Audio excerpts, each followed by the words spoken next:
South Korea के राष्ट्रपति यून सुक योल कैसे गिरे अपनी कुर्सी से? भारत की इमरजेंसी से क्या सबक? समय था साल 1975 का, जब भारत में इंदिरा गांधी ने इमरजेंसी लगाई थी, जो 21 महीने तक चली। इस दौरान सरकार के कई फैसलों पर सवाल उठे।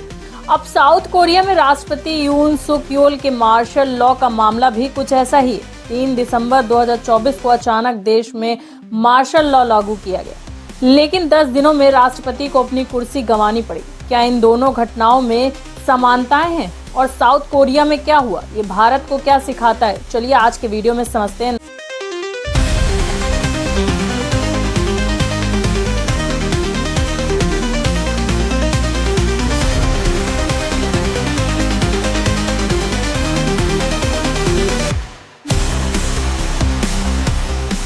नमस्कार, मैं जया वाजपेयी और आप देख रहे हैं खबर समय जगत। राष्ट्रपति यून सुक योल ने 2022 में साउथ कोरिया का नेतृत्व संभाला, लेकिन उनकी सत्ता लगातार कमजोर होती गई। 2024 के नेशनल असेंबली चुनाव में उनकी पार्टी को करारी हार मिली, जिससे विपक्ष का दबदबा बढ़ गया। इसके बाद यून के पास संसद से अपने फैसले पास करवाने के लिए कोई रास्ता नहीं बचा। उन्होंने विपक्ष पर नॉर्थ कोरिया से मिली भगत का आरोप लगाया और 3 दिसंबर 2024 को मार्शल लॉ लागू कर दिया। लेकिन ये कदम उनकी सबसे बड़ी गलती साबित हुआ। मार्शल लॉ लगते ही देश भर में विरोध प्रदर्शन शुरू हो गए। हजारों लोग सड़कों पर उतर आए। विपक्षी सांसदों ने इसे सत्ता का दुरुपयोग बताते हुए संसद में इसका विरोध किया। सिर्फ 6 घंटे के भीतर संसद ने मार्शल लॉ निरस्त कर दिया। लेकिन जनता के गुस्से के बीच राष्ट्रपति के खिलाफ महाभियोग प्रस्ताव लाया गया। 10 दिनों में राष्ट्रपति यून को पद से हटाने का फैसला हो गया। उनकी जगह प्रधानमंत्री हान डक सू को कार्यवाहक राष्ट्रपति बना दिया गया। साउथ कोरिया की ये घटना भारत की 1975 की इमरजेंसी की याद दिलाती है। इंदिरा गांधी ने 25 जून 1975 को देश में इमरजेंसी लागू की थी। इसका मुख्य कारण इलाहाबाद हाई कोर्ट का फैसला था, जिसमें इंदिरा गांधी के चुनाव को अवैध ठहराया गया था। इस इमरजेंसी के दौरान राजनीतिक विरोधियों को जेल में डाला गया, प्रेस पर सेंसरशिप लगा दी गई और नागरिक स्वतंत्रताएं निलंबित कर दी गई। साउथ कोरिया में मार्शल लॉ और भारत की इमरजेंसी में एक बड़ा फर्क है। भारत में सेना का सीधा हस्तक्षेप नहीं होता, जबकि कोरिया में मार्शल लॉ के दौरान सेना पूरी तरह से नियंत्रण में आ जाती है। फिर भी दोनों घटनाएं यह दिखाती हैं कि सत्ता बचाने के लिए गए ऐसे कदम कैसे नेताओं को भारी पड़ सकते हैं। यून सुक योल की कुर्सी जाने की सबसे बड़ी वजह उनकी घटती लोकप्रियता थी। चुनाव हारने के बाद संसद में विपक्ष का दबदबा बढ़ गया था। यून ने अपनी सत्ता बचाने के लिए लगातार विवादित फैसले लिए।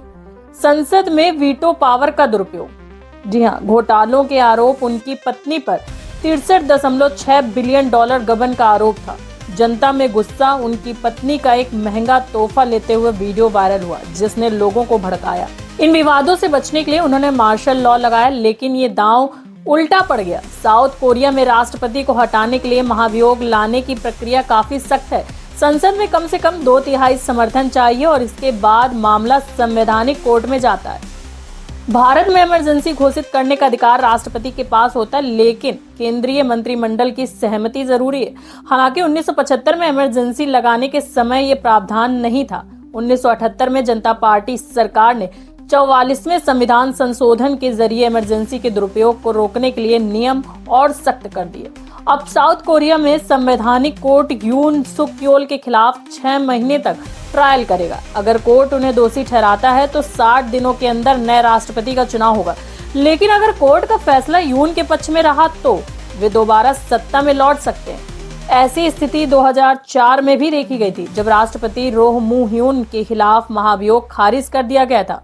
राष्ट्रपति यून के हटने से भारत और साउथ कोरिया के रिश्तों पर कोई बड़ा असर नहीं पड़ेगा।